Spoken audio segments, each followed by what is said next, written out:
took you so long? All these years I had nightmares about you. Will you get my nurse for me? You're just a pathetic old hag.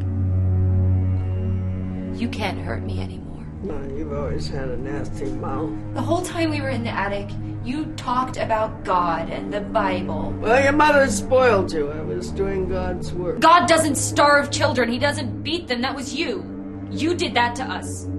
Yeah, I found it very interesting that as I was reading it, I was sort of criticizing it and saying this isn't really good writing, you know.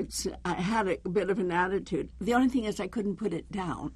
I was just compelled to keep on reading. There's something really, I don't know, it gets you. I wish we could be like this forever.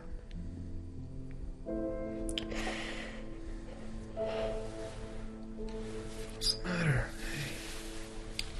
What is it? I can't stay here. What do you mean? I'm going to New York with Julian. What? If I stay here, I'm only holding you back from the life that you deserve, from a wife and from children. I want to be with you. Well, I think that incest is a human psychological activity that we're all taught to repress.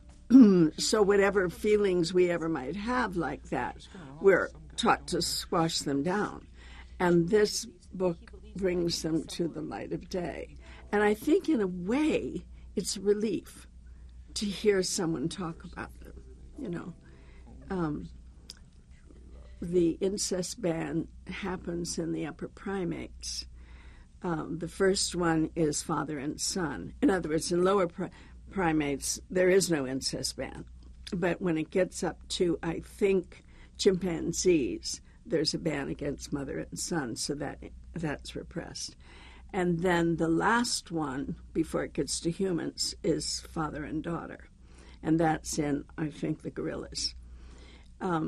So it's in our animal nature, it's a fairly new ban. And so we sometimes have trouble holding it down. Some people do in certain situations. And in these particular situations of the stories of these two books, it erupts and can't be held down. And it's a love story, but it's a love story of forbidden fruit.